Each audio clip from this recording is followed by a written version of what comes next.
ഇന്ന് തിരുവനന്തപുരം സിറ്റിക്കകത്ത് പാമ്പില്ലാത്ത പല സ്ഥലങ്ങളിലും ഇപ്പോൾ മൂർഖൻ പാമ്പിനെ കാണുന്നു. കുഞ്ഞില്ലാതെ അങ്ങനെ വലിയ മൂർഖൻ പാമ്പിനെ വരുന്നു. ഇപ്പോൾ എടുക്കുന്ന കുട്ടികൾ പോലും മരണപ്പെടും. ഇപ്പോൾ നമുക്ക് പാമ്പ് കടിയിട്ട് തന്നെ മരുന്ന് ഉണ്ടെങ്കിൽ പണ്ട് ഇട്ട് കണ്ടുപിടിച്ച മരുന്നാണ്. എനിക്ക് ആൻറ്റിബോഡി ശരീരത്തിൽ പ്രവർത്തിക്കുന്നു അവർ കണ്ടെത്തും. ഔഷധമാണ്, സേവിക്കുന്ന സാധനമാണ്, പ്രോട്ടീനാണ്, മെഡിസിനാണ്, കെമിക്കലാണ്. ഇപ്പോൾ എങ്ങനെ നമ്മൾ വിഷമൊന്നും ഇപ്പോൾ കോഴിമുട്ട കഴിക്കുന്നില്ല, കൈ ഉയർത്തി വെക്കരുത്, ഉയർത്തി വെക്കുന്ന നീര് വെക്കും, പിന്നെ നമ്മൾ കയറി ഇവിടെ ഓപ്പറേഷൻ ചെയ്യേണ്ടി വരും. അപ്പോൾ ഞാൻ അവരോട് പറഞ്ഞു കടിയിട്ടാൽ പേടിക്കരുത്, ടെൻഷൻ ഫ്രീ ആവണം, ഇങ്ങനെ ആവണം എന്നൊക്കെ പറഞ്ഞുകൊണ്ടിരിക്കുമ്പോൾ എനിക്ക് അണലിയുടെ കടി കിട്ടും. ഞാൻ ചെയ്യുന്ന എല്ലാത്തിനും വിമർശിച്ചപ്പോഴത്തേക്ക് ഞാൻ ഇവരെക്കുറിച്ച് ഇവർ ചെയ്യുന്ന കുറേ വീഡിയോസ് എന്ത് നിയമമുള്ള ആർക്കുള്ള അങ്ങനെ നിയമം ഇന്ത്യൻ ഫോറസ്റ്റ് ആക്ട് അല്ലെങ്കിൽ സുപ്രീം കോർട്ട് ഓഫ് ഇന്ത്യയുടെ നിയമം ഉത്തര കൊലക്കേസ് പോലെ അറിയാലോ. ഉത്തര കൊലക്കേസ് എന്ന് പറഞ്ഞ സാധനം ഉണ്ടാക്കിയത് ഞാനാണ്. അതുകൊണ്ട് പിടിച്ചോത്തന്നെ പാമ്പ് പറയുന്നത് സാമദ്രോഹികളെ നീയൊക്കെ എന്നെ കൊലയ്ക്ക് കൊടുക്കല്ലേടാന്ന് ആ പാമ്പ് പറയും. ആർക്കും അറിയാം, കാരണക്കാർക്കൊന്നും അറിയില്ല, പൊതുജനത്തെ ആർക്കും അറിയില്ല. എല്ലാവരും ഇപ്പൊ കിട്ടുന്നത് വലിയ എടുത്ത പൊങ്ങത്തെ മൂർഖൻ കാത്തുകയാണ്. ഈ ഭാഗത്തു നിന്നൊക്കെ കിട്ടും, സിറ്റിക്കകത്ത് നിന്ന് കിട്ടും. അതൊക്കെ ഞാൻ ചോദിക്കുന്നതാണ് തെറ്റ്. അദ്ദേഹത്തിന്റെ പോസ്റ്റ്മോർട്ടം റിപ്പോർട്ട് പഠിച്ചിട്ടുണ്ട്, എന്തെങ്കിലുണ്ട് കോപ്പി.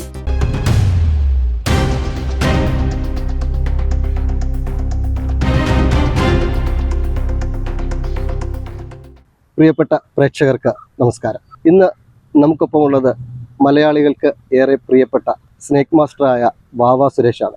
അദ്ദേഹത്തിനെ കുറിച്ച് പ്രത്യേകിച്ച് വലിയ വിവരണങ്ങളൊന്നും ആവശ്യമില്ല. പാമ്പ് റെസ്ക്യൂ അല്ലെങ്കിൽ പാമ്പ് എന്നൊക്കെ കേൾക്കുമ്പോൾ മലയാളികളുടെ മനസ്സിൽ ആദ്യം എത്തുന്ന പേര് വാവ സുരേഷിൻ്റെതാണ്.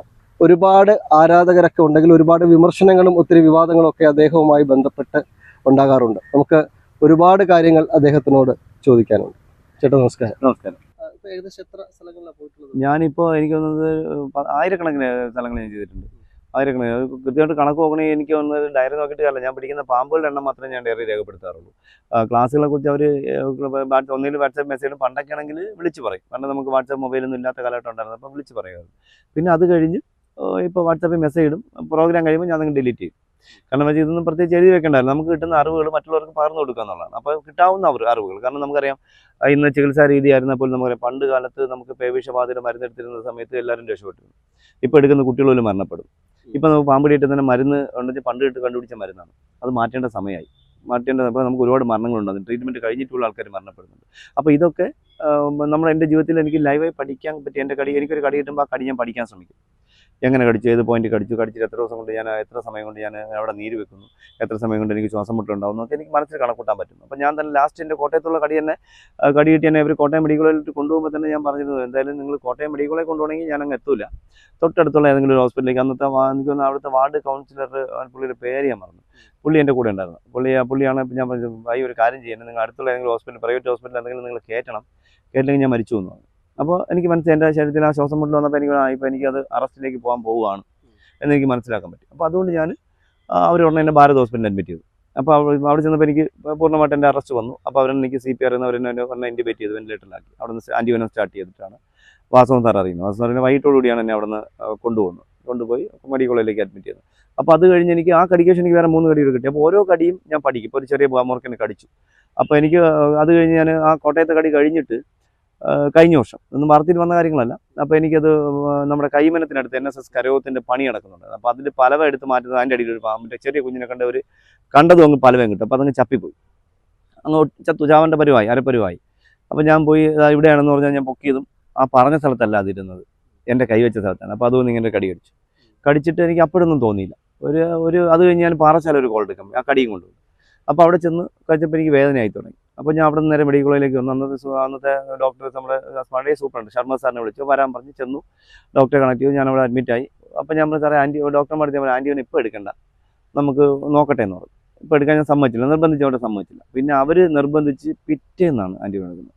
പിറ്റേന്ന് എടുത്ത പെണ്ണ് നീരൊക്കെ. അപ്പോൾ എനിക്ക് പഠിക്കാൻ ഞാൻ എത്ര നീര് വെക്കുന്നു എന്നൊക്കെ എനിക്ക് പഠിക്കാൻ വേണ്ടിയാണ്. എനിക്ക് മനസ്സിൽ ഇപ്പം എനിക്കറിയാം ഇത് ചെറിയൊരു കടിയിട്ട് എനിക്ക് പെട്ടെന്ന് ഡെത്ത് വരില്ല എന്നെനിക്ക് ഉറപ്പാണ്. കുറേ ഒരു 10 വർഷങ്ങൾക്ക് മുന്നേ നടന്നൊരു പഠനത്തിൽ ഡോക്ടർമാരുടെ ഒരു ടീം, മെഡിക്കൽ ടീം, അന്നത്തെ ബേബി പോൾ സാറിൻ്റെ ടീമാണെന്ന് തോന്നുന്നു, എനിക്ക് ആൻറ്റിബോഡി ശരീരത്തിൽ പ്രവർത്തിക്കുന്നു അവർ കണ്ടെത്തി. അതായത് കടി കിട്ടുമ്പോൾ പ്രതിരോധിക്കുന്ന പ്രവർത്തനത്തിലേക്ക് പോകുന്നു മനസ്സിലാക്കി. അപ്പോൾ അത് അവരന്നത് എന്നോട് പറഞ്ഞിരുന്നു. അപ്പോൾ അത് കഴിഞ്ഞ് എൻ്റെ ശരീരം പഠിക്കാൻ വേണ്ടി അവർ പറഞ്ഞിട്ടുണ്ട്. പിന്നെ അത് കഴിഞ്ഞ് പലരും എടുക്കേണ്ടി വന്നു. അത് പിന്നീടാണ് എടുക്കുന്നത്, അടുത്ത ദിവസം. അപ്പോൾ അങ്ങനെയൊക്കെ പഠിക്കുന്നുണ്ട്. ആ പഠനങ്ങൾ എനിക്ക് മറ്റുള്ളവർക്ക് പകർന്നു കൊടുക്കാൻ പറ്റുന്നു. ഇങ്ങനെയൊക്കെയാണ് അപ്പോൾ നിങ്ങൾ ഭയമില്ലാതിരിക്കുക, പെട്ടെന്ന് ഹോസ്പിറ്റലിൽ എത്താൻ ശ്രമിക്കുക, ബ്ലേഡ് വെച്ച് മുറിവൊന്നും ഉണ്ടാക്കരുത്, കയറ് റോപ്പ് വെച്ച് കെട്ടരുത്, വീതിയുള്ള തുണി ഉപയോഗിച്ച് കെട്ടാവും, ഉദ്ദേശം കടിയേറ്റിട്ട് ഒരു 10 ഇഞ്ച് മേളിലോട്ടെങ്കിലും കെട്ടണം, കൈയുടെ കപ്പിൻ്റെ വീതിയെങ്കിലും വേണം തുണിക്ക്, അത് കെട്ടിയതിന് ശേഷം വീണ്ടും ഒരു കഷ്ണം തുണിയുടെ കെട്ടുക, കൈ ഉയർത്തി വെക്കരുത്, ഉയർത്തി വെക്കുമ്പോൾ നീര് വെക്കും, പിന്നെ നമ്മൾ കയറി ഇവിടെ ഓപ്പറേഷൻ ചെയ്യേണ്ടി വരും, അതൊക്കെ അപകടമാണ്, തൂക്കിയിടരുത്, അപ്പോഴും അത് പ്രശ്നമാണ്. ഉയർത്തി വയ്ക്കുമ്പോൾ വേറൊരു പ്രശ്നം കൂടിയുണ്ട്, കെട്ടുന്നതിൻ്റെ ഇടയിൽ കൂടെ തന്നെ ബ്ലഡ് നമ്മുടെ ശരീരത്തിലേക്ക് പമ്പ് ചെയ്ത് വരാം, അത് ഹാർട്ടിനെയോ തലച്ചോറിനെയൊക്കെ ബാധിക്കാം. ഇങ്ങനെയൊക്കെയുള്ള ക്ലാസ്സുകൾ കൊടുക്കുന്നു. അവസാനം എനിക്കൊരു കടി യഥാർത്ഥ ഒരു അവയർനെസ് ക്ലാസ് ആയിട്ട് എനിക്ക് തോന്നിയത് കൊല്ലം ജില്ലയിൽ കൊട്ടാരക്കരയ്ക്ക് ഒരു പുത്തൂർ എന്ന് പറഞ്ഞ സ്ഥലത്ത് ശ്രീനാരായണ ആയുർവേദ കോളേജുണ്ട്. അവിടുത്തെ കോളേജിലെ സ്റ്റുഡൻസിനും അന്നത്തെ ഡോക്ടർമാർ നഴ്സുമാർ എല്ലാവർക്കും കൂടി ക്ലാസ് എടുത്തുകൊണ്ടിരിക്കുമ്പോഴാണ് എനിക്കൊരു കടി കിട്ടുന്നത്, അണലിയുടെ. അപ്പോൾ ഞാൻ അവരോട് പറഞ്ഞു, കടി കിട്ടിയാൽ പേടിക്കരുത്, ടെൻഷൻ ഫ്രീ ആവണം, ഇങ്ങനെ ആവണം എന്നൊക്കെ പറഞ്ഞുകൊണ്ടിരിക്കുമ്പോഴാണ് എനിക്ക് അണലിയുടെ കടി കിട്ടുന്നത്. ആ വേദിയിൽ വെച്ച് കടി കിട്ടുമ്പോൾ ഞാൻ ഏകദേശം ക്ലാസ് എടുത്ത് അരമണിക്കൂറായിട്ടില്ല, 2-2.5 മണിക്കൂർ ക്ലാസ്സാണ്. അപ്പോൾ ആ ഒരു അരമണിക്കൂർ കഴിഞ്ഞപ്പോൾ എനിക്ക് കടി കിട്ടുന്നു. അപ്പോൾ ഞാൻ ഉടനെ തന്നെ ആ പേടിച്ച് അവരെ മുന്നിൽ ഇതൊക്കെ എടുത്ത് കളഞ്ഞ് പെട്ടെന്ന് ഓടി ഹോസ്പിറ്റലിൽ വന്നാൽ ഞാൻ അവർക്ക് കൊടുക്കുന്ന മെസ്സേജ് എന്താണ്? അപ്പോൾ ഞാനത് അവിടെ നിന്ന് തന്മയത്വത്തോടുകൂടി ആ കടി കിട്ടിയതിന് ശേഷം ഞെക്കി ഒക്കെ വിട്ടതിന് ശേഷം തിരിച്ച് പാമ്പിനെ ബോട്ടിലാക്കിയിട്ട് ഞാൻ 1.5 മണിക്കൂർ ക്ലാസ് എടുത്തു. ആ അല്ലല്ല അപകടമല്ല, എനിക്ക് മനസ്സിലായി അത് ഈ പോയിന്റിലാണ് കടിച്ചത്, ഇത്ര സമയം എടുക്കും എന്ന് എനിക്കറിയാൻ പറ്റി. അപ്പോൾ അതുകൊണ്ട് എനിക്ക് ഇങ്ങോട്ട് വേറെ എഫക്റ്റ് ഒന്നും ഉണ്ടല്ലോ, വേദന പിന്നെ വർദ്ധിക്കുന്നുള്ളൂ. അപ്പോൾ ഞാൻ ക്ലാസ് എടുത്ത് 1.5 മണിക്കൂർ ക്ലാസ് എടുത്തിട്ട് അവിടെ നിന്ന് തിരിച്ച് കാറിൽ കയറി ട്രിവാൻഡ്രത്തിൻ്റെ വീട്ടിൽ വന്നിട്ട് കൊണ്ടുപോയി പാമ്പിനെ വീട്ടിൽ കൊണ്ടുവച്ചിട്ടാണ് തിരുവനന്തപുരത്ത് മെഡിക്കൽ കോളേജിൽ പോയി അഡ്മിറ്റ് ആവുന്നത്. അല്ല, എൻ്റെ കാര്യമാണ് അത് പ്രഷർ പ്രത്യേകം മനസ്സിലാക്കണം. എൻ്റെ കാര്യമാണ്, ഞാനത് ഭയപ്പാടില്ല, പേടിക്കരുത് എന്നുള്ളതിൻ്റെ ഒരു മെസ്സേജാണ് ഈ തരുന്നത്. ഫോറസ്റ്റ് ഉദ്യോഗസ്ഥരെ ആദ്യം പഠിപ്പിച്ചു, അവർ ട്രെയിനിങ് ഒക്കെ കൊടുത്തു. പക്ഷേ ഇപ്പോൾ 2 തട്ടിലാണ്. ഫോറസ്റ്റ് ഉദ്യോഗസ്ഥർ അല്ലെങ്കിൽ ഫോറസ്റ്റിന് ഒരു ആപ്പൊക്കെ ഉണ്ട്, സർപ്പ എന്ന് പറയുന്ന ആപ്പ് വഴിയൊക്കെ അപ്പം പാമ്പ് റെസ്ക്യൂ ചെയ്തു വരുന്നുണ്ട്. ഒരുപാട് പേര് ഇപ്പൊ ചാനൽ ചർച്ചയിലൊക്കെ കണ്ടിരുന്നു, ഒരു തർക്കത്തിലേക്കൊക്കെ എത്തുന്നു. 2 തട്ടിലേക്ക് ആവാൻ എന്താണ് കാരണം? എനിക്കറിയില്ല. ഞാൻ 2 തരത്തിൽ, ഞാൻ വനംവകുപ്പിന് ഞാൻ എതിരല്ല, വനംവകുപ്പിന് ഒരിക്കലും ഞാൻ എതിരല്ല. പിന്നെ എന്താ പറയുക, ഞാൻ ചെയ്യുന്ന എല്ലാത്തിനും വിമർശിച്ചപ്പോഴത്തേക്ക് ഞാൻ ഇവർ ചെയ്യുന്ന കുറേ വീഡിയോസ് കളക്ട് ചെയ്യാൻ തുടങ്ങിയിട്ട് ഇവരുടെ പല ആൾക്കാർക്ക് ഇട്ട് കൊടുക്കാം, ഇവരുമായിട്ട് സംസാരിക്കുന്ന ആൾക്കാർക്ക് ഇട്ട് കൊടുക്കുക. എന്നെ യഥാർത്ഥം പറഞ്ഞാൽ അപൂർവം പേര്, എനിക്ക് തോന്നുന്നു വനംവകുപ്പിൽ 2-3 പേര് അല്ലെങ്കിൽ 10 പേർക്ക്. പ്രധാനമായിട്ടും പറയുന്നത് ഈ പാമ്പിനെ പിടിക്കുന്നത് ഈ ഒരു സയന്റിഫിക് ആയിട്ടുള്ള രീതിയിലല്ല എന്നുള്ളതാണ്. സയന്റിഫിക് എന്ന് പറഞ്ഞാൽ എന്താണ് സയന്റിഫിക്? ആരാണ് ഈ സയന്റിഫിക് ആയിട്ടുള്ള നിയമം കൊടുത്തത്? ആരാണ് ഇവർക്ക് ലൈസൻസ് കൊടുത്തത്? ഈ സയന്റിഫിക് പഠിപ്പിക്കാൻ തുടങ്ങിയ ആളിന് എവിടെ നിന്നാണ് ലൈസൻസ് കിട്ടിയെന്നാണ് ഞാൻ ചോദിക്കുന്നത്. സയന്റിസ്റ്റ് അങ്ങനെ ഒരു ലൈസൻസ് ഉണ്ടോ? എൻ്റെ ചോദ്യം ഇതാണ്. അങ്ങനെ ഒരു ലൈസൻസ് ഉണ്ടോ? ഇന്ത്യ എങ്ങനെ ഒരു നിയമമുണ്ട് എന്നാണ് പറയുന്നത്. എന്ത് നിയമമുള്ളത്? ആർക്കാണുള്ള അങ്ങനെ നിയമം? ഇന്ത്യൻ ഫോറസ്റ്റ് ആക്ട് അല്ലെങ്കിൽ സുപ്രീം കോർട്ട് ഓഫ് ഇന്ത്യയുടെ നിയമം സംസ്ഥാന സർക്കാർ ഭേദഗതി ചെയ്തിട്ടുണ്ടോ? അങ്ങനെ ആ ഒരു നിയമത്തെ ഇതായിട്ട് ലൈസൻസ് ആയിട്ട് കൊടുക്കാൻ നിയമമുണ്ടോ നമുക്കിവിടെ? ആരാണ് ഈ നിയമം കൊടുത്തിരിക്കുന്നത്? ഈ നിയമം കൊടുക്കുന്ന ആളിൽ എടുത്തേക്കുന്ന ലൈസൻസ് എവിടെ നിന്നാണ് എടുത്തത്? ഏത് യൂണിവേഴ്സിറ്റിയിൽ നിന്നാണ് ലൈസൻസ് എടുത്തത്? ആരാണ് അദ്ദേഹത്തിന് ലൈസൻസ് കൊടുത്തതെന്നാണ് എൻ്റെ ചോദ്യം. അത് മാത്രമല്ല, സയന്റിഫിക് എന്ന് പറയുമ്പോൾ നിങ്ങൾ അതിന് തെറ്റായൊരു വാർത്ത. സയന്റിഫിക് എന്ന് പറഞ്ഞാൽ യഥാർത്ഥത്തിൽ പ്രകൃതിയിൽ പാമ്പിനെ പിടിക്കരുതെന്നാണ്. പ്രകൃതി അതാണ് ഞാൻ ഈ പ്രേക്ഷകർക്ക് ഒരു സംശയം ഉണ്ടാവും. അതായത് ഇപ്പോൾ അങ്ങ് ഒരുപാട് കണക്കില്ല. അത് ഞാൻ ചെയ്ത് എന്തുകൊണ്ടാണ് അടുത്ത സമയത്ത് പറയുന്നത് ഈ പാമ്പിനെ പിടിക്കുമ്പോൾ അതിനെ ഉപദ്രവിക്കുന്ന തരത്തിലാണ്, പിടിക്കുന്ന തരത്തിലാണ് നിങ്ങൾ ഈ 2006 2007 ശേഷം ഞാൻ ഒരു രാജവെമ്പലിനും തലയെ പിടിച്ചൊരു വീഡിയോ നിങ്ങൾക്ക് കാണിച്ചു തരാൻ പറ്റും? ഒരു പാമ്പിനെങ്കിലും രാജവെമ്പലെങ്കിലും തലയെ പിടിച്ച് പണ്ട് പിടിച്ചിരുന്നു. എനിക്ക് ആദ്യത്തെ രാജവെമ്പലെ തലയെ പിടിച്ചാണ്, അത് ആദ്യമായിട്ട് പാമ്പെന്താണെന്ന് അങ്ങനെ തലയെ പിടിച്ചെടുത്തിട്ടുണ്ട്. അത് ഞാൻ കഴുത്ത് ചുറ്റി ഫോട്ടോ എടുത്തിട്ടുണ്ട്. ആ ഫോട്ടോ കാണിച്ചിട്ട് അവർ ക്ലാസ് എടുക്കുന്നത്. അപ്പോൾ ഒരു മനുഷ്യനെ ചിത്രബോധം ചെയ്യുന്നില്ല. ഒരു ഡിപ്പാർട്ട്മെന്റ്, സംസ്ഥാന സർക്കാർ, ഞാനും ടാക്സ് അടയ്ക്കുന്ന അല്ലെങ്കിൽ എൻ്റെ അധികാര പരിധിയുള്ള സംസ്ഥാന സർക്കാർ, ഞാൻ ഇന്ത്യ മൊത്തം എൻ്റെ രാജ്യം, ഭാരതം എൻ്റെ രാജ്യം എന്ന് പറയുന്നത് ചിന്തിക്കുന്ന ഒരാളാണ്. അപ്പോൾ അതിനകത്ത് ജീവിക്കുന്ന ഒരു സ്ഥലത്ത് എന്നെ മാത്രം സർക്കാർ സംവിധാനത്തിൽ പോട്ടെ, വെള്ളത്തിലാണെങ്കിൽ ഓക്കെ, സർക്കാർ സംവിധാനത്തിൽ നടക്കുന്ന ട്രെയിനിങ് ക്ലാസ്സുകളിൽ എൻ്റെ ഫോട്ടോ വെച്ച് വീഡിയോ ചെയ്തപ്പോൾ ഞാനത് ചെയ്യരുതെന്ന് പറഞ്ഞു. എനിക്ക് പറയാനുള്ള അവകാശമില്ല. എൻ്റെ ഫോട്ടോ കാണിക്കുന്നു സുരേഷ് ഇവരിങ്ങനെയാണ് ചെയ്യുന്നത്. ഇപ്പം ഞാൻ നിങ്ങളുടെ മുന്നിൽ എൻ്റെ ഫോട്ടോ എനിക്ക് മൊബൈൽ എടുത്ത് കാണിക്കാൻ പറ്റി. ഞാൻ 2006 ചെയ്യുന്നത്. അതിനുശേഷം കൊണ്ട് പാമ്പുകളെ തലയെ പിടിക്കാറില്ല. ഞാൻ വളരെ അകത്തോട്ട് കൈകൊണ്ടാണ് എടുക്കുന്നത്. ഞാൻ ചോദിക്കട്ടെ, അങ്ങനെ ഒരു പ്രകൃതി സംരക്ഷണത്തിൽ പാമ്പിനെ പിടിക്കുന്ന ആൾക്കാരെ ട്രെയിനിങ് കൊടുക്കാതിരിക്കുകയല്ലേ വേണ്ടത്? എന്നുവെച്ചാൽ പാമ്പ് ഭൂമിയിൽ ജീവിക്കേണ്ട ആവശ്യമല്ലേ? ഒന്ന്. രണ്ടാമത്തെ, ഏതെങ്കിലും വീട്ടിനകത്ത് കയറിയാൽ മാത്രം പിടിക്കേണ്ടതല്ലേ? ഇത് പറമ്പിൽ വരെ പോയി കിളച്ച് പിടിക്കുന്ന വീഡിയോസല്ലേ നടക്കുന്നത്. പറമ്പിൽ വരെ പോയി പിടിക്കുന്നത് അതിൻ്റെ ആവശ്യമുണ്ട്. അപ്പോൾ എങ്ങനെയാണ് വനംവകുപ്പിൻ്റെ ഈ സർപ്പ എന്ന് പറഞ്ഞ ആപ്പ്? അതിന് സർപ്പ എന്ന് പറഞ്ഞ ആപ്പ് എന്നൊരു സാധനം വനംവകുപ്പിന് ഇല്ലല്ലോ. ഇത് ഒരു വ്യക്തിയുടെ പേരിലല്ല അതിരിക്കുന്നത്, അല്ലാതെ ജോസ് ലൂയിസ് എന്ന ആളുടെ പേരിലല്ല അതിൻ്റെ ആപ്പ് ഇരിക്കുന്നത്. പിന്നെ എങ്ങനെയാണ് വനംവകുപ്പിൻ്റെ എംബ്ലം വെച്ച് ഒരു വ്യക്തിക്ക് ഒരു ആപ്പ് ക്രിയേറ്റ് ചെയ്യാൻ പറ്റുക? സർക്കാരിൻ്റെ അതിൻ്റെ വരുമാനം സർക്കാരിനാണോ വരുന്നത്? ഇല്ലല്ലോ. അപ്പോൾ ഇതെല്ലാം വനംവകുപ്പ് മന്ത്രിയും ഉദ്യോഗസ്ഥരെയും ചില ആൾക്കാർ, ഏതോ വളരെ കുറച്ച് ആൾക്കാർ ഇത് പറഞ്ഞ് തെറ്റിദ്ധരിപ്പിച്ചിരിക്കുകയാണ്. ഈ ഈ ചില ചാനൽ ചർച്ചകളിലൊക്കെ താങ്കൾ പറയുന്നത് കേട്ടിട്ടുണ്ട്. ഈ ഒരു വിഭാഗം ആളുകൾ പ്രത്യേകം ടാർഗറ്റ് ചെയ്ത് നമ്മളെ ഇങ്ങനെ അത് കണ്ടപ്പോൾ മനസ്സിലായില്ലേ വീഡിയോയിൽ എന്നെ മാത്രം ടാർഗറ്റ് ചെയ്യുന്നു. പിന്നെ 100% ഒരു വിഭാഗം ആൾക്കാർ എന്നെ മാത്രം ടാർഗറ്റ് ചെയ്ത് ഇപ്പൊ എന്താണ് അവർ അതിലൂടെ താങ്കൾക്ക് ഇത്രയും വലിയൊരു ഫേമസ് കിട്ടിയതുകൊണ്ട് അത് തകർക്കുക എന്നുള്ളതാണ് 100% മറ്റെന്തില്ല. അപ്പൊ എന്നെ വിമർശിക്കുമ്പോൾ കുറെ ആൾക്കാർ വരെ ശ്രദ്ധിക്കപ്പെടും. അപ്പൊ ഇവരുടെ വീഡിയോസ് ആണ് ഇവർ സ്വയം സോഷ്യൽ മീഡിയയിലൊക്കെ വീഡിയോസ് ആൾക്കാർ കയറി കാണുന്നു. അതിനുവേണ്ടി മാത്രം ഞാൻ ചോദിക്കട്ടെ ഒരു ചോദ്യം, ഈ ചോദ്യം വിട്ട ഒരു കാര്യം ഒരു കാര്യം നിങ്ങളൊന്ന് അന്വേഷിക്കണം. ഈ കേരളത്തിൽ ഈ സർപ്പ എന്ന ആപ്പ് വന്നതിന് ശേഷം എത്ര പേർക്ക് പാമ്പ് കിട്ടി? 100 പേർക്ക് പാമ്പ് കിട്ടി. ആർക്കാണ് കിട്ടിയത്? പൊതുജനങ്ങൾക്കല്ല, പാമ്പ് കൊടുത്തക്കാർക്കാണ്. ഞാൻ പാമ്പ് കൊടുത്തിന്റെ ട്രെയിനിങ് കൊടുത്ത് ഒരാളിന് ഇന്ന് വരെ കടി കിട്ടിയിട്ടില്ല. ഇന്ന് വരെ ഒരാളിന് കടി കിട്ടില്ല. പിന്നെ ഇവരൊന്ന് വലിയ സംഭവം വരെ പറഞ്ഞത് സാറേ ഈ ചാക്കിന്റെ ആ കിറ്റിന്റെ വില എത്രയാണ് നിങ്ങൾക്ക് അറിയാമോ? 3000 രൂപ കിറ്റ്. സർക്കാരിന്റെ പൈസ എടുത്ത് ദുർവിനിയോഗം ചെയ്യില്ല ചെയ്യുന്നത്. 3000 രൂപ വെച്ച് 100 പേർക്ക് കിറ്റ് കൊടുക്കുമ്പോൾ എത്ര രൂപയാണ്? എന്തിനാ കിറ്റ് കൊടുക്കേണ്ട ആവശ്യം? ഡ്രൈവിംഗ് പഠിപ്പിക്കുമ്പോൾ ആരെങ്കിലും ലൈസൻസ് കൊടുക്കുക? അല്ല, ലൈസൻസിനോടൊപ്പം എന്താ പറയുക, വണ്ടിയും കൂടെ കൊടുക്കാറുണ്ടോ ഫ്രീ ആയിട്ട്? ഇല്ല, ഇതെല്ലാം തട്ടിപ്പാണ്. ഇതെല്ലാം 100% തട്ടിപ്പ്. ഇതെന്താ പറയുക, ഇതൊരു എന്താ പറയുക, എന്നെ ടാർഗറ്റ് ചെയ്യുന്നുണ്ട്. ഏറ്റവും വലിയ മണ്ടത്തിന്. ഇനി ഞാൻ ഒന്നും ചോദിക്കട്ടെ, ഒരു ഏറ്റവും വലിയ മണ്ടത്തിലാണത്. ഒരു പാമ്പിനെ ട്രെയിനിങ് കൊടുക്കാൻ ഒരു പാമ്പിനെ പിടുത്തക്കാരോടൊപ്പം പഠിക്കണമെന്ന് ആൾക്കുള്ള ആളിനോടൊപ്പം ഒരു 10-15 ദിവസം യാത്ര ചെയ്ത് പിടിക്കുന്നത് മനസ്സിലാക്കി മുന്നോട്ട് വരണം. ഒന്ന്. രണ്ടാമത്തെ കാര്യം എന്ന് വെച്ചാൽ ഏറ്റവും വലിയ ദ്രോഹം ചെയ്യുന്ന ഇവരാണ്. ഒരു പാമ്പിനെ കൊണ്ട് 150 രൂപ പിടിപ്പിക്കുന്നു. ഒരു പാമ്പിനെ കൊണ്ട്, ഒരു മൂർഖനെ, ആ മൂർഖനെ കൊണ്ട് പിടിച്ച് അവസാനം പാമ്പ് പറയുന്നത്, സാമദ്രോഹികളെ നീയൊക്കെ എന്നെ കൊലയ്ക്ക് കൊടുക്കല്ലേടാന്ന് ആ പാമ്പ് പറയുകയാണ്. നിങ്ങളൊന്ന് കണ്ടു നോക്കുക. എൻ്റെ കയ്യിലുണ്ട് 100 കണക്കിന് സാധനങ്ങൾ എൻ്റെ കയ്യിലുണ്ട്. പിന്നെ അതുപോലെ ഞാൻ പാമ്പിൻ്റെ വാലി പിടിച്ച വാല് ഊരിപ്പോകുന്നു പറയും. ഈ വാല് ഊരിപ്പോകുന്ന ഈ വാലി പിടിച്ചാണ് 100 പേർക്ക് ട്രെയിനിങ് കൊടുക്കുന്നത്, തൂക്കിയെടുത്തുകൊണ്ട് ട്രെയിനിങ് കൊടുക്കുന്നത്.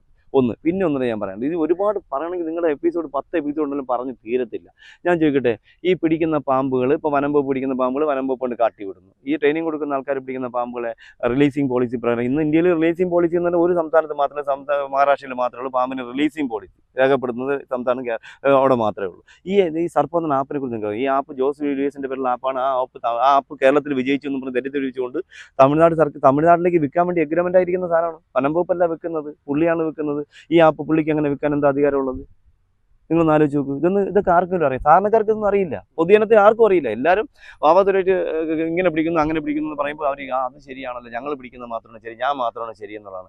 ശുദ്ധമായ മണ്ടത്തിലാണ്. ഇപ്പം നമ്മൾ പറഞ്ഞൊന്ന് വിട്ടുപോയി. ഈ റോഡിൽ പോകുന്നവർക്ക് പാമ്പിനെ പിടിക്കാൻ ട്രെയിനിങ് കൊടുക്കുന്നുണ്ട്. ഇതിൽ എത്ര പേര് പാമ്പിനെ പിടിക്കുന്നുണ്ട്? ഈ ട്രെയിനിങ് നേടി എത്ര പേര് പാമ്പിനെ പിടിക്കും? എൻ്റെ ചോദ്യം ഇതാണ്, ഈ ട്രെയിനിങ് നേടിയിൽ എത്ര പേര് വനംവകുപ്പിൻ്റെ കീഴിലോ അല്ലെങ്കിൽ വനംവകുപ്പ് പറഞ്ഞിട്ടോ പാമ്പിനെ പിടിക്കുന്ന എത്ര പേരുണ്ട്? ഈ പല ആൾക്കാരും ട്രെയിനിങ് നേടി പോവുകയാണ്. ഇവരുടെ ഉദ്ദേശം നാളെ ഒരു സമയത്ത് അല്ലെങ്കിൽ മറ്റന്നാൾ ഒരു സമയത്ത് ഇവരുടെ നടക്കുന്നത് പൊതുജനത്തിന് ഇപ്പോൾ നേരിട്ട് ഒരാളെ അടിക്കാൻ പറ്റില്ലെങ്കിൽ അല്ലെങ്കിൽ കൊല്ലാൻ പറ്റില്ലെങ്കിൽ ഇവരെന്താ ചെയ്യുക? മറ്റു വഴികൾ ചിന്തിക്കും. അപ്പോൾ ഈ ട്രെയിനിങ് നേടി പോകണമെങ്കിൽ ഒരു 5 വർഷം ദീർഘവീക്ഷണത്തോടുകൂടി ഇവൻ ഈ ട്രെയിനിങ് നേടി പോവുകയാണ്. ഇവനെക്കുറിച്ച് പിന്നെ ഒരു വാർത്തകളില്ല. ഇവന് പിന്നെ ആരാണെന്ന് എന്താണെന്ന് ഇവിടെ ഡിപ്പാർട്ട്മെൻറ്റിലില്ല. ആ ട്രെയിനിങ് നേടി 5 വർഷങ്ങൾക്ക് മുന്നേ പോയി, അല്ലെങ്കിൽ 10 വർഷങ്ങൾക്ക് മുന്നേ പോയി. ഈ 10 വർഷം കഴിയുമ്പോൾ ഇവൻ ഇതിലില്ലാത്തതുകൊണ്ട് അവൻ്റെ പേര് ഇതിലുണ്ടാകത്തില്ല. ഇവൻ്റെ ഉദ്ദേശം എന്തായിരിക്കും? ഇവന് ഈ സാധനത്തിനെ കൈകാര്യം ചെയ്യാൻ മനസ്സിലാക്കി കഴിഞ്ഞു. ഉത്തരാകൊല കേസ് പോലെ അറിയാലോ. ഉത്തരാകൊല കേസ് എന്ന് പറഞ്ഞ സാധനം ഉണ്ടാക്കിയത് ഞാനാണ്. അല്ല, പറഞ്ഞു അത് നമുക്ക് ചോദിക്കാം, പക്ഷേ അത് തൊട്ട് പറഞ്ഞു എന്നുള്ളൂ. അപ്പോൾ ഇവൻ ഉദ്ദേശിച്ചിട്ട് പഠിച്ച് പോയിട്ട് കുറേ ദിവസം കഴിഞ്ഞ് ഇവനൊരു ശത്രു ഒരാളിനെ ചോദിക്കണമെങ്കിൽ ഇവൻ അന്ന് പഠിച്ച ഓർമ്മകൾ വെച്ച് ഇതിനെ എങ്ങനെയെങ്കിലും പൈപ്പിലെ ചാക്കിൽ കയറ്റി ആരെങ്കിലും വീട്ടിൽ കൊണ്ടുപോയി റൂമിനകത്ത് കൊണ്ടുപോയി ഇന്ന് നടക്കുന്നില്ല നിങ്ങൾക്ക് പറയാൻ പറ്റും. 100% ഉറപ്പായിട്ട് നിങ്ങൾക്ക് പറയാൻ പറ്റും ഇന്ന് അങ്ങനെ നടക്കുന്നില്ല എന്ന്. ഇന്ന് തിരുവനന്തപുരം സിറ്റിക്കകത്ത് പാമ്പില്ലാത്ത പല സ്ഥലങ്ങളിലും ഇപ്പോൾ മൂർഖൻ പാമ്പിനെ കാണുന്നു. കുഞ്ഞില്ലാതെ അങ്ങനെ വലിയ മൂർഖൻ പാമ്പിന് വരുന്നത്. ഇപ്പം മരുതുകുഴി, വട്ടിയൂർക്ക മരുതുകുഴി ആ ഭാഗത്ത് മൂർഖൻ പാമ്പുകളില്ല, വളരെ അപൂർവം. ബോധപൂർവ്വം പിടിക്കുന്ന പാമ്പുകൾ എന്ത് ചെയ്യുന്നു എന്നുള്ള റിലീസിംഗ് പോളിസി എവിടെയുള്ളതെന്നാണ് ഞാൻ ചോദിക്കുന്നത്. റിലീസ് രേഖപ്പെടുത്തുന്ന സംഭവം എവിടെയുള്ളതെന്നാണ് ഞാൻ ചോദിക്കുന്നത്. നിങ്ങളൊന്ന് ആലോചിച്ച് നോക്കിയേ, എവിടെ നിന്ന് വരുന്നു? നിങ്ങൾ ഇപ്പോൾ വഴുതക്കാട് ഭാഗത്തൊന്നും പാമ്പ് എനിക്ക് എൻ്റെ ഈ ചെറുപ്പം 40 വർഷം 39 വർഷം പിന്നീട് ഈ യാത്രക്കിടയിൽ എനിക്ക് അവിടെ നിന്ന് ഒരു മൂർഖൻ പാമ്പ് വണ്ടിയിൽ പോലും വന്ന് കിട്ടിയിട്ടില്ല. ഇപ്പം കിട്ടുന്നത് വലിയ എടുത്ത പൊങ്ങത്തെ മൂർഖൻ അതിഥിയിലാണ് ഈ ഭാഗത്തു നിന്നൊക്കെ കിട്ടുന്നത്, സിറ്റിക്കകത്തു നിന്ന് കിട്ടുന്നത്. അത് നമ്മൾ അന്വേഷിക്കണ്ടേ എവിടെ നിന്ന് വരുന്നത്? നടന്നിട്ടുണ്ടോ? ഇല്ല. ഒരു ചോദ്യം ഞാൻ ചോദിക്കട്ടെ, ഈ കഴിഞ്ഞ ഒരു 2-3 വർഷങ്ങൾ പിന്നെ അത് ഒരിക്കലും ഇപ്പോൾ ഞാൻ പറയുമ്പോൾ അത് വാവാ സുരേഷ് ആഘോഷിക്കുന്നു. ഒരാൾ പാമ്പടി കിട്ടുന്നത് മരിക്കുന്നത്, അപ്പോൾ എനിക്ക് കിട്ടുമ്പോൾ ആഘോഷിക്കുന്നു. ഞാൻ പ്രതികരിക്കുമ്പോഴത്തേക്ക് അത് ഭയങ്കര ആഘോഷമായി മാറുന്നു. ഈ പൊന്മുടി കാട്ടിനകത്ത് വെച്ച് കഴിഞ്ഞ 3 വർഷത്തോളാവുന്ന ഒരു ചെറുപ്പക്കാരൻ പാമ്പിനെ പിടിപ്പിക്കുന്ന ആൾ സർപ്പയുടെ കൂടെ നിന്ന ഒരു ചെറുപ്പക്കാരൻ പാമ്പ് കടിയിട്ട് മരണപ്പെട്ടു. എന്തുകൊണ്ട് അവിടെ പൊന്മുടിയിൽ വെച്ച് എങ്ങനെ കടികിട്ടി, എന്തിന് കടികിട്ടി, സാഹചര്യം എന്താണ്? അതിന് കടിയിട്ടാനുള്ള ഈ വൈകുന്നേരങ്ങളിൽ സന്ധ്യയ്ക്ക് 5:30 മണി 4-5 മണിക്ക് സമയത്ത് അത് ആരോടൊപ്പം പോയി എങ്ങനെ കടിയിട്ടുന്നൊരു അന്വേഷണം ഉണ്ടായിട്ടുണ്ടോ ഇതുവരെ അവിടെ? അതൊക്കെ ഞാൻ ചോദിക്കുന്നതാണ് തെറ്റ്. അദ്ദേഹത്തിൻ്റെ പോസ്റ്റ്മോർട്ടം റിപ്പോർട്ട് പഠിച്ചിട്ടുണ്ടോ? എൻ്റെ കയ്യിലുണ്ട് കോപ്പി. എന്തായിരുന്നു അദ്ദേഹത്തിന് സംശയത്തിലായിരുന്നു ഈ കേരളം മൊത്തം ചർച്ച ചെയ്ത ഉത്തരാക്കൊല കേസ്. താങ്കളായിരുന്നു അതിനകത്തൊരു ഞാനല്ല എന്നെ പൊക്കിക്കൊണ്ടുവന്നത്. തുടക്കം മുതൽ മനുഷ്യൻ പോലും സ്വപ്നത്തിൽ പോലും ചിന്തിക്കാത്ത, അന്വേഷണ ഉദ്യോഗസ്ഥനും മനസ്സിൽ ചിന്തിക്കാത്ത ഒരു സംഭവമാണ് എന്റെ സുരേഷ് എന്റെ യാത്ര അങ്ങനെയാണ്. ഞാൻ ഒരു പാമ്പിനെ പിടിക്കുമ്പോൾ ഞാൻ നോക്കും അവിടെ പാമ്പ് വരെ എങ്ങനെയാണ് സാഹചര്യം, അത് എഴിഞ്ഞ പാടുണ്ടോ, അല്ലെങ്കിൽ ജനലിൽ എങ്ങനെ കയറി, ഇതൊക്കെ ചിന്തിച്ച് ഞാൻ അവിടുന്ന് പോകുള്ളൂ. ഇന്റർവ്യൂവിൽ പറഞ്ഞതാണ് ഈ വലിയൊരു കേസ് ആ. ഈ ലോകം മൊത്തം ചർച്ച ചെയ്തൊരു കേസിന്റെ ഒരു വഴിത്തിരി വന്നത് അല്ലേ? അപ്പോൾ 100% അത് ഞാൻ വെറുതെ സാധ്യതയില്ലെന്ന് താങ്കളെന്ന് ഉറപ്പിച്ചു പറഞ്ഞു. 100% വെറുതെ പറഞ്ഞല്ല. അത് ഞാൻ നല്ല ഗഗനത്തോടുകൂടി അത് ചിന്തിച്ച രണ്ടാമത്തെ നിലയിൽ ആദ്യം ഇങ്ങനെ അണലി അടിച്ചു, രണ്ടാമത്തെ നിലയിൽ അണലി. ഞാൻ ഇത്ര വർഷം യാത്ര, രണ്ടാമത്തെ നിലയിൽ എനിക്ക് അണലിയെ കിട്ടിയിട്ടില്ല. അല്ലെങ്കിൽ അപ്പം ഞാൻ ഉടനെ ആ ഏരിയയിലുള്ള കുറച്ച് ആൾക്കാരെ വിളിച്ച് ചോദിച്ചു, അവിടുത്തെ ആൾക്കാരെ, കുറച്ച് പ്രായമുള്ള ആൾക്കാരെ ഞാൻ സമീപിച്ചു. എന്ത് ചോദിച്ചു, മാമ ഇത്ര വർഷത്തിനിടയിൽ മാമൻ്റെ ഓർമ്മയിൽ ഇവിടെ എവിടെയെങ്കിലും അണലി എന്ന് പറഞ്ഞ മാമൻ്റെ സാന്നിധ്യം ഉണ്ടല്ലോ. അവർ സുരേഷ് സുരേഷ് ഈ പരിസ്ഥിതി ഞങ്ങളുടെ ഓർമ്മയിൽ, ഞങ്ങൾ പറമ്പിൽ പണിക്കുവാണ്, ഞങ്ങൾ ഇറങ്ങി തോട്ടത്തിൽ പോലും ഒരു അണലിയെ കണ്ട ഓർമ്മയില്ല എന്ന് പറഞ്ഞു. അവിടെ ധാരാളം കാണുന്ന പെരുമാവിനെ കാണാറുണ്ട്, മൂർഖനെ കാണാറുണ്ട്. അപ്പോൾ ആദ്യം രണ്ടാമത്തെ നിലയിൽ കയറി അണലി അടിച്ചു. എനിക്ക് ഒരിക്കലും രണ്ടാമത്തെ നിലയിൽ ഒരു വീട്ടിനെ വേണ്ടുന്ന ഒരു അണലിയെ കിട്ടിയിട്ടില്ല. അപ്പോൾ ഞാൻ ചിന്തിച്ചു, അപ്പോൾ അത് മാത്രമല്ല കടിച്ചിങ്ങനെ തുടയിലാണ് കടിച്ചിരിക്കുന്നത്. അതെങ്ങനെ തുടയിൽ അണലി അടിച്ചു? കൊതു കടിച്ചാൽ ഉറക്കത്തിൽ കിടക്കുന്ന ആൾ എങ്ങനെയാണ് തുടയിൽ അണലി അടിക്കാൻ സാധ്യത? അത് മാത്രം എന്നിട്ട് അറിഞ്ഞില്ല എന്ന് പറഞ്ഞാൽ അപ്പോൾ അത് വേറെ കൂടി ഞാൻ പറഞ്ഞു, പുള്ളിക്കാരത്തി ലഹരിയിലായിരുന്നു, ഞാൻ പുള്ളിക്കാരത്തി സെഡേഷനിലാക്കിയിരുന്നു, വർഷങ്ങളായി പുള്ളിക്കാരത്തി സെഡേഷൻ പുള്ളി കൊടുക്കുന്നുണ്ടായിരുന്നു ഞാൻ പറഞ്ഞു. അത് നിങ്ങൾ ബൈറ്റാണ്ട് അറിയാൻ പറ്റും. അത് ഞാൻ ആദ്യം പറഞ്ഞിട്ട് പുള്ളിക്കാരത്തിയെ ഉറക്കി കിടത്തിയിട്ടാണ് അത് കടിപ്പിച്ചിരിക്കുന്നതെന്ന് പറഞ്ഞു. ശരിയായിരുന്നില്ലേ? ജ്യൂസിൽ മയക്കുമരുന്ന് ഉറക്ക ഗുളി കൊടുത്ത മരുന്ന് ഹൈ ഡോസിൽ കൊടുത്ത് പുള്ളി ഉറങ്ങി. അല്ലെങ്കിൽ തുടയിൽ ഒരു അണലി കൊതു അടിച്ചാൽ നമ്മൾ അടിക്കുന്ന, ഉറക്കത്തിൽ കൊതു അടിച്ചാൽ അടിക്കുന്ന നമ്മൾ ഈ അണലി ഇത്രയും വലിയൊരു അണലി തുടയിൽ കടിച്ചിട്ട് അറിഞ്ഞില്ല എന്ന് പറഞ്ഞാൽ നിങ്ങളൊന്ന് ആലോചിച്ച് നോക്കുക. അപ്പം ഞാൻ കടിച്ചു എന്ന് പറഞ്ഞാൽ ആ സ്പോട്ടിൽ ഞാൻ വിളിച്ച് പറഞ്ഞു. അദ്ദേഹത്തിൻ്റെ ഒരു എന്താ പറയുക, അപ്പൻ എന്ന് പറഞ്ഞ ഒരു സുഹൃത്തുണ്ട്. അദ്ദേഹത്തിൻ്റെ അല്ല, ഈ കടി കിട്ടിയെന്ന് പ്രത്യേകിച്ച് വാർത്ത വന്ന ഉടനെ അദ്ദേഹത്തെ ഈ കടി കിട്ടിയ ആളുടെ ബന്ധുവിൻ്റെ മോളെ ഉത്തരം തന്ന മോളുടെ ബന്ധുവിനെ ഞാൻ വിളിച്ചു പറഞ്ഞു, ഇത് സാധാരണ കടിയല്ല, സൂക്ഷിക്കണം. ആ കുടുംബത്തിൽ ആരോ ആണ്. ഇപ്പോൾ ഈ ചെറുപ്പക്കാരനെന്ന് ഞാൻ പറഞ്ഞിട്ടില്ല, കുടുംബത്തിൽ ആരോ ഈ കുട്ടിയെ കൊല്ലാൻ ശ്രമിക്കുന്നുണ്ട്. ശ്രമിക്കുകയാണ്. ഇത് തുടക്കമാണ്. ഇനി ഇത് വീണ്ടും തുടരും. ആ വീട്ടിലുള്ള അപ്പനും അമ്മയ്ക്കും വരെ ഈ അനുഭവം ഉണ്ടാകാൻ പോകുന്നു. ഒന്ന് സ്വത്ത് കണ്ടിട്ടായിരിക്കാം, ആരായാലും നിങ്ങൾ ഒന്ന് ശ്രദ്ധിക്കണമെന്ന് പറഞ്ഞു. അതിൻ്റെ അടിസ്ഥാനത്തിലാണ് അത് വാർത്തയാവുന്നത്. ഉടനെ തന്നെ അടുത്ത 2 മാസം കഴിഞ്ഞപ്പോൾ കടിയും കിട്ടുന്നു, അടുത്ത മൂർഖൻ കടിക്കുന്നു, മോള് മരിക്കുന്നു. അപ്പം ഞാൻ പറഞ്ഞു, ഇത് കൊലപാതകമാണ്. ഈ ജീവികളോട്, ഈ പാമ്പുകളോട് അല്ലെങ്കിൽ ഈ മൃഗങ്ങളോടൊക്കെ അത്ര ഇന്റിമസി ഉണ്ടായത് ജന്മന കിട്ടിയത് തന്നെയാണ്. 100%. കാരണം എന്ന് വെച്ചാൽ എനിക്ക് എനിക്ക് വളരെ ചെറുപ്പം, കാരണം എൻ്റെ നാട് ഒരു ഗ്രാമമാണ്, ശ്രീകാര്യം ചെറുവയ്ക്കലാണ്. എൻ്റെ വീടിൻ്റെ ഫ്രണ്ടിൽ അപ്പുറം ഇപ്പുറം ഒക്കെ കാടാണ്. കാടെന്ന് പറയുമ്പോഴത്തേക്ക് CTCRI, tuber crops research institute, മരിച്ചിരി ഗവേഷണമാണ്. അപ്പോൾ അവിടേക്ക് എൻ്റെ അമ്മയ്ക്ക് എനിക്കൊരു 9 വയസ്സായപ്പോൾ അമ്മയ്ക്ക് പയ്യ ഉണ്ടായി. ആ പയ്യൂര് പുല്ല് പറിക്കാണ്ട് അമ്മയോടൊപ്പം പോകുമ്പോൾ പാമ്പിനെയൊക്കെ ധാരാളം കണ്ടിട്ടുണ്ട്. അപ്പോൾ അമ്മയൊക്കെ പറയും, അങ്ങോട്ട് പോരും, അവിടെ പാമ്പുണ്ട്, ഇങ്ങോട്ട് പോരും, ഇവിടെ പാമ്പുണ്ട്. പക്ഷെ അതൊന്നും നമ്മൾ വാദിക്കുകയല്ല. അപ്പോഴൊക്കെ ഞാൻ ഇതിനിടെ കൂടെ പോകുന്ന സമയത്ത് കീരിയും പാമ്പോട്ട് അവിചാരിതമായിട്ട് ഫൈറ്റ് ചെയ്യണം എനിക്ക് കാണാൻ പറ്റി. അതിൽ കീരിയുടെ കടിയേറ്റ് പാമ്പ് മരിക്കുന്നതും കാണാൻ പറ്റി, പാമ്പിൻ്റെ കടിയേറ്റ് കീരി മരിക്കുന്നതും കാണാൻ പറ്റി ചെറുപ്പം മുതലേ. അത് കഴിഞ്ഞ് പിന്നെ ഇങ്ങോട്ട് വരുമ്പോഴത്തേക്ക് പാമ്പുകളുടെ ഇണച്ചൽ കാണാൻ പറ്റി. അത് കഴിഞ്ഞ് സ്കൂളിലൊക്കെ 5ലും 6ലൊക്കെ പഠിക്കുന്ന സമയത്ത് സ്കൂൾ കട്ട് ചെയ്ത് പറമ്പിലൊക്കെ പോയിരിക്കുന്ന ഒരു വിനോദം എനിക്കുണ്ട്. സ്ഥിരം സ്കൂളിൽ വളരെ തുറന്ന് പറയാമല്ലോ. ഞാൻ അന്ന് ഒരു 5ാം ക്ലാസ് 6ാം ക്ലാസ് ഒക്കെ ആയപ്പോൾ പിന്നെ നമുക്ക് സ്വാതന്ത്ര്യങ്ങൾ കിട്ടി തുടങ്ങി. വീട്ടിൽ സ്കൂളിൽ പോയി കഴിഞ്ഞാൽ നമുക്ക് ഇത്ര സമയം കൊണ്ട് സ്കൂളിൽ എത്താം, സ്കൂളിൽ നിന്ന് തിരിച്ച് കട്ട് ചെയ്ത് തന്നാൽ ഈ സമയം കൊണ്ട് വീട്ടിൽ എത്തിയാൽ. അപ്പോൾ ഞാൻ പല വഴിക്ക് മാറി സഞ്ചരിച്ച് പലതും പാടത്തും പറമ്പിലൊക്കെ പോയിരിക്കുമ്പോൾ പല പാമ്പുകളെയും ജന്തുക്കളെ കണ്ട് അങ്ങനെ പേടി മാറി. പിന്നെ അത് കഴിഞ്ഞൊരു എനിക്ക് തോന്നുന്നൊരു 10 വയസ്സൊക്കെ ആയ സമയത്താണ് എൻ്റെ വീടിൻ്റെ തൊട്ടടുത്തൊരു പാമ്പ് പേടി മരണം. എൻ്റെ ചേട്ടൻ ഇപ്പോൾ കിട്ടിയ പെണ്ണിൻ്റെ അച്ഛൻ ഗോപാലകൃഷ്ണൻ നായർ പുള്ളിക്കാരന് പാലക്കാട് ജില്ലയാണ്, CTCRൽ ജീവനക്കാരനായിരുന്നു. പുള്ളിയുടെ ക്വാർട്ടേഴ്സ് ഗവേഷണ മരിച്ചിരി കാട്ടിനകത്തൂടെ പോകുന്ന സമയത്താണ് ക്വാർട്ടേഴ്സ്. അങ്ങനെ അത് എൻ്റെ വീടിൻ്റെ തൊട്ടടുത്തുള്ള എൻ്റെ മാമൻ്റെ ചെല്ലപ്പൻ എന്ന് പറഞ്ഞ മാമൻ്റെ കടയിൽ നിന്ന് സാധനം വാങ്ങി മടങ്ങി പോകുമ്പോൾ ഒരു അണലിയെ ചവിട്ടി കടി കിട്ടി. അന്ന് ഞാൻ ചെറിയ സ്കൂളിൽ 5 മറ്റോ പഠിക്കുന്ന സമയം, 5 മറ്റോ പഠിക്കുന്ന സമയം. അപ്പോൾ അദ്ദേഹം പിറ്റേന്ന് മരണപ്പെട്ടു. അപ്പോൾ ആ മരണപ്പ് വീട്ടിൽ പോയി അന്ന് ചെറുപ്പം മുതൽ ആൾക്കാർ പറഞ്ഞ കഥകൾ എൻ്റെ മനസ്സിലുണ്ടാവുക. അദ്ദേഹത്തിൻ്റെ ശരീരത്തിൻ്റെ രോമകോത്തിലൂടെയൊക്കെ രക്തം ചാടി എന്നൊക്കെ പറഞ്ഞ് അത് കേട്ട് എൻ്റെ മനസ്സിൽ ആ ഓർമ്മയിരിക്കുകയായിരുന്നു. അപ്പോൾ എനിക്ക് തോന്നി എൻ്റെ ചെറുപ്പം പിന്നെ ഇങ്ങോട്ട് ഇതായപ്പോൾ എനിക്ക് തോന്നി ഇവയെക്കുറിച്ച് പഠിക്കണമെന്ന് തോന്നി. എനിക്കൊരു 7ാം ക്ലാസ് 8ാം ക്ലാസ് ആയപ്പോൾ എനിക്ക് തോന്നി പാമ്പിന് ഇത്ര ഭയത്തോട് കാണുന്നു, ഇത്ര പേടിപ്പെടുത്തുന്നു. അപ്പോൾ ഞാൻ അമ്പലത്തിൽ പോയി തുടങ്ങി. അപ്പോൾ അമ്പലത്തിൽ ചെല്ലുമ്പോൾ അമ്പലത്തിൻ്റെ മുന്നിൽ ഇങ്ങനെ പത്തിയുള്ള സാധനങ്ങൾ ഇടിഞ്ഞു തുടങ്ങി. അപ്പോൾ ഞാൻ അങ്ങനെ ആരാധിക്കുന്ന പോറ്റിമാരുടെ ഇതിനെക്കുറിച്ച് ചോദിക്കാൻ തുടങ്ങി. അങ്ങനെ അന്നൊന്നും പോറ്റിമാർ നമുക്ക് അധികം കൊച്ചു പയ്യനില്ല, അവന് തലയ്ക്ക് ഇല്ലാത്തതിൻ്റെ അവരൊന്നും അങ്ങനെ വിശ്വാസം പറഞ്ഞല്ല. പിന്നെ ആൾക്കാരത് ചോദിക്കാൻ തുടങ്ങി. പിന്നെ അത് കഴിഞ്ഞ് ആദ്യത്തെ കടി എനിക്ക് കിട്ടുന്നത് എനിക്ക് തോന്നുന്നത് ഒരു 18ാമത്തെയോ 19ാമത്തെ വയസ്സ്. അപ്പോൾ വൈദ്യ കടി കിട്ടി ഞാൻ സീരിയസ് ആയിരുന്നു. അത് കഴിഞ്ഞ് ഞാൻ കല്ലമ്പള്ളിയിലെ വൈദ്യൻ പുള്ളിക്കാരൻ മരിച്ചു, പുള്ളിക്കാരോട് സംശയങ്ങൾ ചോദിക്കാൻ തുടങ്ങി. പിന്നെ അങ്ങനെ സംശയങ്ങൾ ഇങ്ങനെ ദൂരീകരിക്കാൻ തുടങ്ങി. അപ്പോൾ ഞാൻ നോക്കിയപ്പോൾ ഇതൊരു ഭീകരജീവിയായി മനുഷ്യന്മാർ കരിച്ചിരിക്കുകയാണെന്ന് എനിക്ക് തോന്നി. പിന്നെ അത് കഴിഞ്ഞ് കുറച്ച് ഡോക്ടർമാരെ കണ്ടപ്പോൾ ചെന്ന് ഇപ്പോൾ കടി കിട്ടുന്ന മരുന്ന് വെച്ച് പറഞ്ഞ് ഇത് മറുമരുന്ന് പാമ്പിൻ്റെ ബലം തന്നെയാണ്, കുതിരയുടെ ശരീരത്തിലേക്ക് ഇഞ്ചെക്ട് ചെയ്ത് അങ്ങനെ അത് മനസ്സിലാക്കാൻ പറ്റി. ഇല്ല, എങ്ങനെ പറയാൻ പറ്റും? ഔഷധങ്ങളെ എങ്ങനെയാണ് വിഷമെന്ന് വിളിക്കുക? ഒരിക്കലും ഇപ്പം ഞാൻ പറഞ്ഞു വെനം എന്ന് പറയുമ്പോൾ മലയാളത്തിൽ ഔഷധമാണ്, സേവിക്കുന്ന സാധനമാണ്, പ്രോട്ടീനാണ്, മെഡിസിനാണ്, കെമിക്കലാണ്. അപ്പോൾ എങ്ങനെ നമ്മൾ വിഷമെന്ന് വിളിക്കും? ഇപ്പോൾ കോഴിമുട്ട കഴിക്കുന്നില്ലേ? കോഴിമുട്ട എന്ന് പറഞ്ഞ സാധനത്തിൻ്റെ വെള്ള പ്രോട്ടീൻ അല്ലേ? അത് കുത്തിവെച്ചാൽ മരിച്ചു പോകത്തില്ലേ? അപ്പോൾ നമ്മൾ വിഷമെന്ന് കോഴിമുട്ട ആരെങ്കിലും വിളിക്കാറുണ്ടോ? കോഴിമുട്ടയുടെ വെള്ള ആരെങ്കിലും വിഷമെന്ന് വിളിക്കാറുണ്ടോ? അത് ഹൈ പ്രോട്ടീനാണ്. അതും ബ്ലഡിൽ കുത്തിച്ചാൽ മരിച്ചു പോകും. സഡൻ ആയിട്ട് നമുക്കറിയാം ബ്ലഡിൽ വന്നു കഴിഞ്ഞാൽ അണലി തന്നെ കടിച്ചു കഴിഞ്ഞാൽ അണലി ബൈറ്റ് അല്ല, ശുദ്ധ മണ്ടത്തിലാണ് ഇതൊക്കെ ആൾക്കാർ ചിന്തിക്കുന്നത്. ഇപ്പൊ അണലി കടിക്കുമ്പോഴത്തേക്ക് അണലിയുടെ വനത്തിൽ കൊയാഗുലിൻ ഉണ്ട്. ഇപ്പൊ ബ്ലഡ് ലൂസായി പോകും. അപ്പൊ കിഡ്നിയിലേക്ക് പോകുമ്പോൾ കിഡ്നിയുടെ പ്രവർത്തനം നടക്കില്ല, ലൂസായി പോവാണ്. അപ്പൊ ലൂസായി വരുമ്പോൾ ബ്ലഡിന് പഴയ ഇത് ഫ്രഷ് ക്വാണ്ടിറ്റി അല്ലാത്തതുകൊണ്ട് ലൂസായി വരുമ്പോൾ അതിന്റെ പമ്പിങ് കുറഞ്ഞു വരും. നേരെ അതങ്ങ് സ്റ്റമ്പാവും. അപ്പോൾ അത് കൊണ്ട് നമുക്ക് ആ സ്റ്റമ്പാവും. പിന്നെ പ്രവർത്തനം എല്ലാവരും ചെറിയ ഞരമ്പിനകത്തുള്ള ബ്ലഡ് ഞരമ്പെല്ലാം അങ്ങ് പൊട്ടും. അപ്പോൾ രോമകൂപത്തിൽ കൂടിയൊക്കെ അങ്ങ് വരും. ഇപ്പോൾ അത് കടിച്ച് നമുക്ക് മരുന്നുണ്ട്. 8 അടി മുറിക്കുന്ന ഒരു പാമ്പില്ല നമുക്ക്, ഇല്ല. നമുക്ക് 8 അടി വരുന്നത് ശംഖുവരനെയാണ് വിളിക്കുന്നത്. പിന്നെ മറ്റുള്ളത് വെച്ചാൽ വെള്ളിക്കെട്ടനാണ് ശംഖുവരനെ വിളിക്കുന്നത്. അത് കഴിച്ചാൽ നമുക്ക് രാത്രി കാലങ്ങളിൽ കടി കിട്ടുന്നത്. ഉറക്കത്തിലാണെങ്കിൽ അറിയില്ല, ഷാർപ്പായിട്ടുള്ള പല്ലാണ്. എന്താ വേദന ഉണ്ടാകത്തില്ല. കടി കിട്ടി തൊലി പൊത്തുപോകാനുള്ള പല്ലേ അവനേ ഉള്ളൂ. അപ്പം മറ്റു പാമ്പുകൾ കടിക്കുമ്പോഴത്തെ വേദന ഉണ്ടാകത്തില്ല. പറയുന്ന പോലെ നമുക്ക് പ്രോട്ടീൻ ആണെങ്കിൽ നമ്മൾ സാധാരണക്കാർ ഭയക്കേണ്ടതല്ലേ? സാധാരണക്കാർ ഭയക്കണമെന്ന് സത്യം പറഞ്ഞാൽ കടി കിട്ടിയാൽ ഭയക്കണം. ഇത് അങ്ങനെയല്ലല്ലോ. ഇത് പാമ്പ് ദൂരെ കൂടെ പോയാലും ഭയന്നിട്ട് തന്നെ തല്ലിക്കൊല്ലല്ലേ. പാമ്പ് അടുത്ത പറമ്പിൽ കൂടെ പോകുന്നു, ഉടനെ പാമ്പ് കൊടുത്തക്കാരെ ഒന്ന് വിളിച്ച് പിടിക്കുന്നു. അപ്പോൾ എന്ത് പ്രകൃതി നന്മയാണ് അവർ ചെയ്യുന്നത്.